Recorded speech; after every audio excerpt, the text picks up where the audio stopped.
If you are interested in stories with happy endings, you would be better off reading some other book. In this book, not only is there no happy endings, there is no happy beginnings and very few happy things in the middle. This is because not very many happy things happen in the lives of the three Baudelaire children. Violet, Klaus, and Sunny Baudelaire were intelligent children, and they were charming and resourceful and had pleasant facial features, but they were extremely unlucky, and most everything that happened to them was rifled with misfortune, misery, and despair. I'm sorry to tell you this, but that is how the story goes. Their misfortune begins one day at Briny Beach. The three Baudelaire children lived with their parents in an enormous mansion at the heart of the dirty and busy city. Occasionally, the parents gave them permission to take the rickety trolley. The word rickety, you probably know, means unsteady or likely to collapse, alone to the seashore, where they would spend their days in a sort of vacation as long as they were home for dinner. This particular morning, it was gray and cloudy, which doesn't bother the Baudelaire youngsters one bit. When it was hot and sunny, Briny Beach was crowded with tourists, and it was impossible to find a good place for one to lay one's blanket. On a gray and cloudy day, the Baudelaire had the beach to themselves, and do what they'd like. Violet Baudelaire, the eldest, liked to skip rocks like most 14-year-olds. She was right-handed, so the rock skipped farther across the murky water when Violet used her right hand. When she used her left, as she skipped rocks, she was looking out on the horizon thinking about an invention and wanted to build.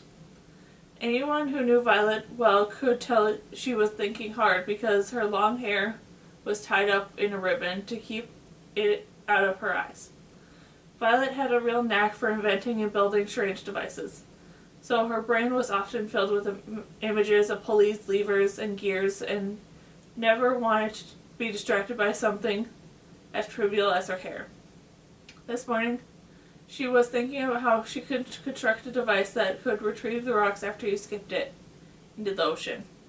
Klaus Baudelaire, the middle child, and the only boy, liked to examine creatures in tide pools. Klaus was a little older than 12 and wore glasses, which made him look intelligent. He was intelligent. The Baudelaire parents had an enormous library in the mansion, a room filled with thousands of books on nearly every subject. Being only 12, Klaus, of course, had not read all the books in the Baudelaire library, but he had read a great many of them, and had retained a lot of information from his readings. He knew how to tell an alligator from a crocodile, he knew who killed Julius Caesar, and he knew much about the tiny slimy animals found in Briny Beach, which he was examining now. Sunny Baudelaire, the youngest, liked to bite things. She was an infant, and very small for her age, scarcely larger than a boot. What she lacked in size, however, she made up for with the size of her and sharpness of her 4 teeth. Sunny was at an age where one mostly speaks in a series of unintelligible shrieks, except when she used a few actual words in her vocabulary, like bottle, mommy, and bite. Most people had trouble understanding what it was that Sunny was saying. For instance, this morning, she was saying gack over and over, which probably meant look at the mysterious figure emerging from the fog. Sure enough, in the distance along the misty shore of Briny Beach, there could be seen a tall figure striding towards the Baudelaire children. Sunny had already been staring and shrieking about the figure for some time when Klaus looked up from the spiny crab he was examining and saw it too. He reached over and touched Violet's arm, bringing her out of her inventing thoughts. "Look at that," Klaus said, and pointing towards the figure, it was drawn closer, and the children could see a few details. It was about the size of an adult, except its head was tall and rather square. "What do you think it is?" Violet asked. "I don't know," Klaus said, squinting at it, "but it seems to be moving right towards us." "We're alone at the beach," Violet said, a little nervously. "There's nobody else that could be moving towards." She felt the slender, smooth stone in her left hand, but she had been about to try to skip as far as she could. She had a sudden thought to throw it at the figure, because it seemed so frightening. "It only seems scary," Klaus said, as if reading his sister's thoughts because of all the mist.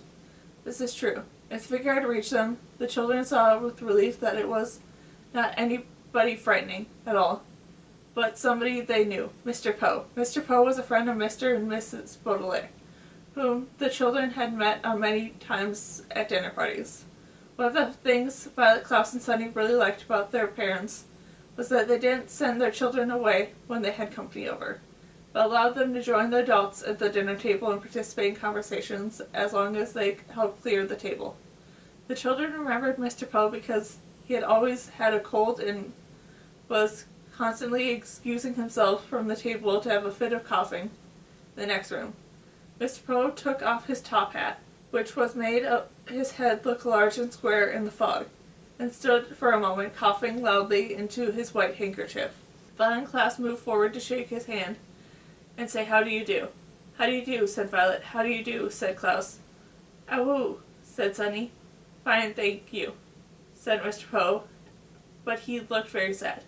For a few seconds nobody said anything, and the children wondered what Mr. Poe was doing there at Briny Beach when he should have been at the bank in the city where he worked. He was not dressed for the beach. "It's a very nice day," Violet said, finally making conversation. Sunny made a little noise that sounded like an angry bird, and Klaus picked her up and held her. "Yes, a very nice day," Mr. Poe said absently, staring at the empty beach. "I'm afraid I have some very bad news for you children." The three Baudelaire siblings looked at him.